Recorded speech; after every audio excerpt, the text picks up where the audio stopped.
Hey, what's going on, crew? Welcome to another edition of Clinic Growth Secrets. This is your boy Jeff VK in the studio. Again, hope the mic is sounding better. I got my old new mic back.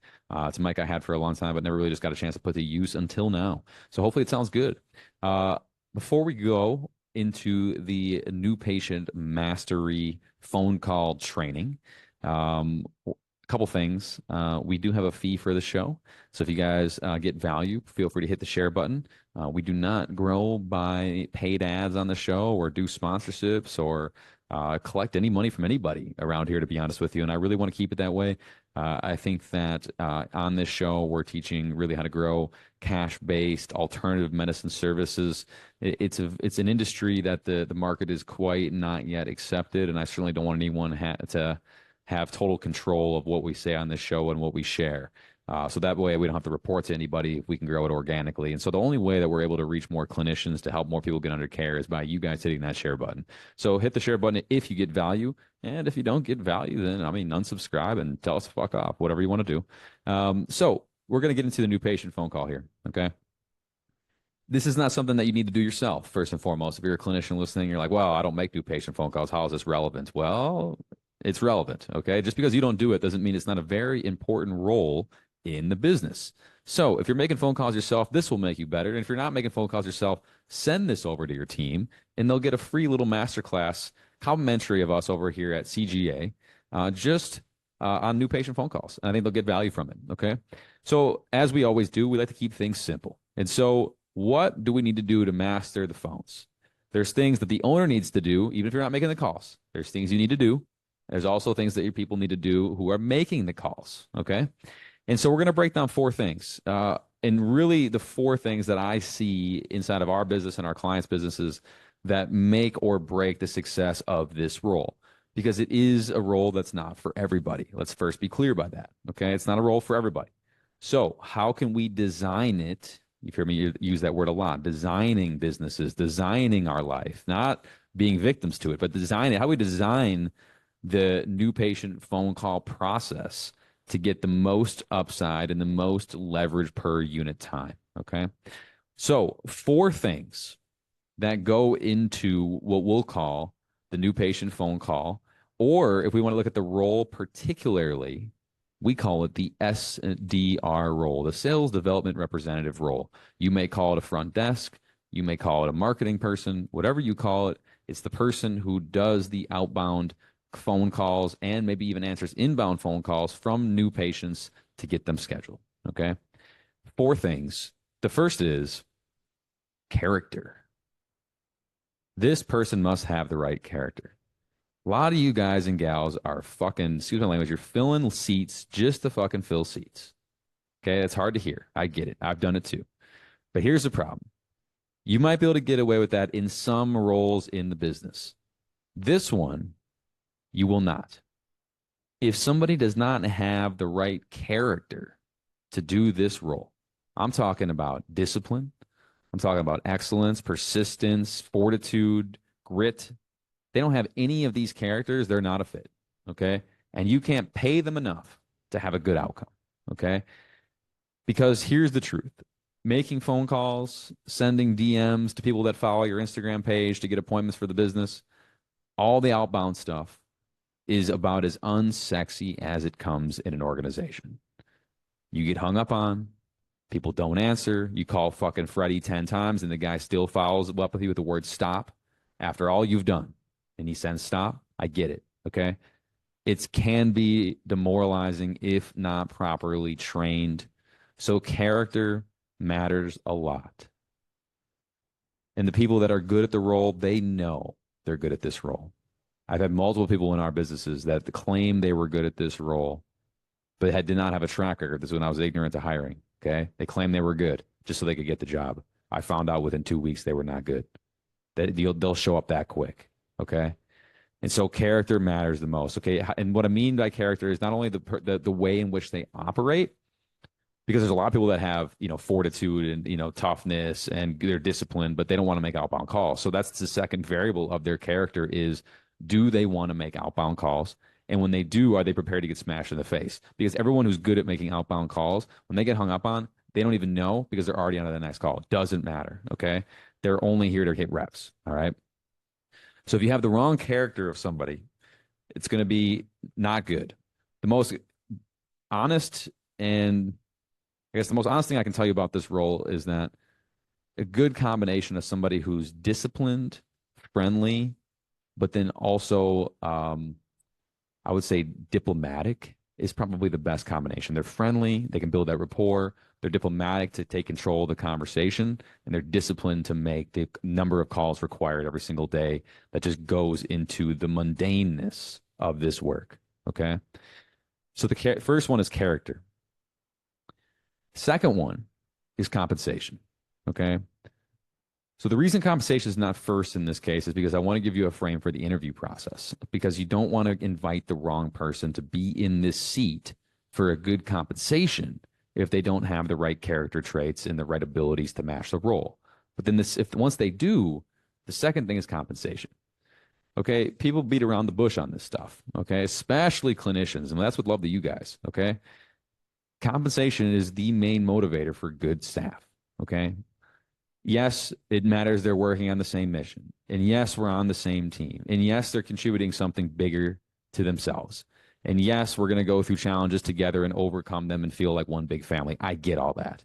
But at the end of the day, grade A players, they get compensated. Okay. And not only that, but grade A players will show you what they've done to improve the business.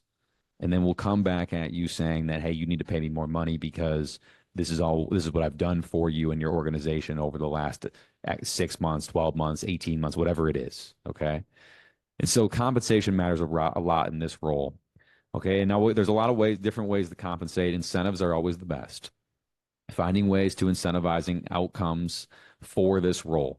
Our favorite, either you do cash or like a fixed amount or a percentage for people that show up in the door. So patients that not only book but show, or you do it based on conversion. Okay.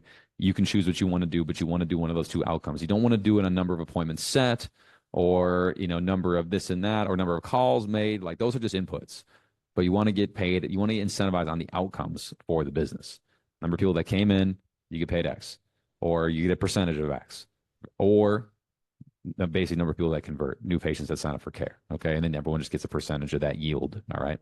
So compensation matters. If you have the right character and you combine compensation, it's one of the fastest ways to grow a business. So you have the right people who are in the right seats doing what they want to do. They're doing the right thing the right way at the right time. And they're getting compensated what they feel is appropriate or better for the role, keeping their internal motivation high to continue to strive to do better. Okay. Those first two things will take care of most other things in a business. And if you're having staff problems, those are the first two things I would look at. Number three is skills in training. Okay. So when you're doing outbound calls or you're doing outbound messages, you got to role play it. Okay. That means that you, as the owner, must have an idea on what to do, which is okay because everything we're talking about right now in this role is a revenue generating activity. Okay. We're not talking about going down and doing something that's not making money. Okay. We're talking about calling on your leads that have expressed interest in choosing your business over the 5 other people that are within, 20 miles of you. Okay. We should take that part seriously. Those are our engaged leads. You pay good money for those leads at most times, or you spend good time to get the leads. They should at least be taken care of, right? So the skill and training and the role playing required in this role is absolutely essential. Now you don't need to go as aggressive as we do, but we do about 30 minutes, I would say, a day of role playing. That includes the initial call, the demo call, overcoming objections, setting the frame, how to take control of a call where someone is like type A and they really are just dominating the call. How do we get back and take control of that, right? So all the nuance of things that can come up, and believe me, there are a lot, okay? Especially in chiropractic, here's a few. If you're running a cash practice, people are going to ask if they can use their insurance. How are we going to handle that? People are going to ask how much the adjustment's going to cost or how much the care is going to cost. How are we going to handle that? People are going to have questions that the doctor needs to hear about. How are we going to relay that message? What are we going to say to deflect, right? Maybe it's a little bit far away and they're having a concern about time. How do we overcome that, right? There's all these different things that you see in a pattern recognition way that you can then put into your script and not only combat, but then also be prepared for a little bit of defense when people do ask the hard questions. And believe me, the hard questions are coming, right? So we want to be prepared for that. So skills and training is directly correlated to your ability to role play and also recognize patterns when things are coming up. Okay. So when things come up, again, like the insurance objection, we need to jot that down. If we've got something that consistently comes up and our team is underprepared on how to handle that, then we'd be foolish not to write it down and role play how to handle it next time. You agree? So role playing is absolutely huge. Additionally, just general, like, again, this is where the character skills come back a little bit though. Like, you can only train as much as somebody's willing to learn. And so as much as they need to be disciplined, they need to have humility. They need to set their ego aside, and they need to allow themselves to not only fail but get better and be able to confront the boogeyman when they do suck wind. Okay. Because guess what? If any salesperson, if you talk to 100 salespeople that are doing, anywhere between 4 and 5 sales calls a day or making over 100 outbound calls a day, everyone who's honest and doesn't have ego will tell you every single day that there was a call that they fucked up on. If you're making 100 calls a day and you're getting 10 to 12 people to answer, you're gonna fuck up at least part of one of those calls most of the time, no matter how good you are, right? So that's why it just has to be role played every single day, because you're just never good enough. Okay. The fourth and last piece of this role is, again, the boring, mundane part of it, which is the tracking and auditing. Okay. So I want to give you guys just we'll get a little bit more tactical on this one with some actual metrics, because I want to give you some metrics that you guys can track for your practice in this role, to not only track the inputs, which are so damn important, but then also the outputs as well. Okay. So here's some good metrics that we like to track. We like to track volume. Okay. The volume could be defined as number of calls made per day, number of calls made per week, number of calls made per month. Here's a secret. If you get your people to document how many calls they make per day, the weekly, monthly, yearly data follow, because you have all the dailies. So do the daily input of tracking the number of calls. Speed to lead. How fast are they following up with the lead? There's a lot of people that say, hey, man, we need to follow up 7 to 12 times. And while that's true, they're missing one important element. We need to follow up 7 to 12 times within the first 72 hours, not 7 to 12 times over the next 40 fucking days. 7 to 12 times in the first 72 hours of someone who becomes a lead. That includes text, phone calls, voicemails, and emails. Okay. Maybe even messages if you're doing an Instagram strategy. Okay. We have to follow up a lot in the first 72 hours, because that is when they're the hottest. Okay. So we can trickle down our frequency after that. But our speed to lead is how fast did we follow up right when the lead came in, and then how persistent did we get our 7 to 12 touches in the first 72 hours. Okay. The next is tone. How's their tone? Okay. How are they answering the calls? How are they setting the initial appointment? How are they overcoming objections? When they get a hard question, are they combative? Are they abrasive? Or are they calm and collective? And are they good at deferring to the doctor, right? So how well do they manage their tone, especially when the going gets hard? Because everyone's good with their tone until it gets hard. And then we'll see who can manage their state. Okay. So tonality is big, right? How are they managing their tone throughout the entire conversation, especially when the consumer and the prospective patient ask the hard questions? This is where the role playing comes in. Because if you know what to say, the scripting, the words that you say, then you can just work on the tone of delivering the words when it comes to the game time footage. Okay. So tone, scripting in general. How are we opening the call? How are we building rapport? How are we getting them to agree to the call when they initially answer, calling a random number? When they say that you've got the wrong number, how do we handle that? How do we confront that? Okay. All of these things have to be reviewed and scripted on every single day. You cannot go a day. You know how long it takes to get rusty in sales?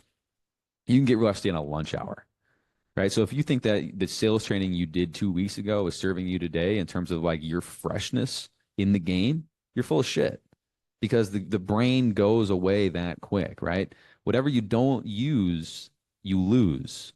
So remember not to lose your sales ability by using it every single day. Maybe not on the weekend if you're not working, but you should be doing 5 days a week role playing, phone calls, day ones, day twos. If not, you're losing money. End of story. It's over. Okay.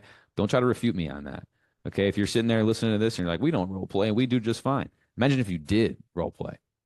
Imagine if you guys were actually sick with it and you guys actually went all in, how much more money you would make, how many more people you'd serve, right? What's like, you're happy, but you're never satisfied, right? Isn't that the goal? So scripting, tonality. And the last one is the ability to control the conversation. So when somebody comes on and you get their attention on the call, you start the script well, but then they start asking all the questions, right? Then we have to try to take control of that because whoever's asking the most questions on the call has the frame. They have the control. So we don't necessarily want them to have that control. We might answer a few questions just to keep that rapport, but how do we eventually segment the conversation back into one that we can control, right? So ability to command the conversation and control the conversation just by reverse questioning and that kind of stuff, okay? That's the new patient phone call mastery, okay? Those are the 4 things that need to happen, okay? As a reminder, we need to have the right person in the right seat. That it involves character. Once we have that person in the right seat, we can compensate them correctly. Great players need to be compensated, okay? Otherwise, they will leave and they'll find somewhere else, somewhere else to work at the end of the day. We need to have the right skills and training, role playing every single day. And then we need to be tracking stuff, okay? We need to be tracking their volume. We need to be tracking their productivity, okay? They made it 100 calls last week. How many appointments were set? Okay, there needs to be a good percentage there. How many of those people showed up, right? We need to be tracking their work all the way through. Okay, we like to track.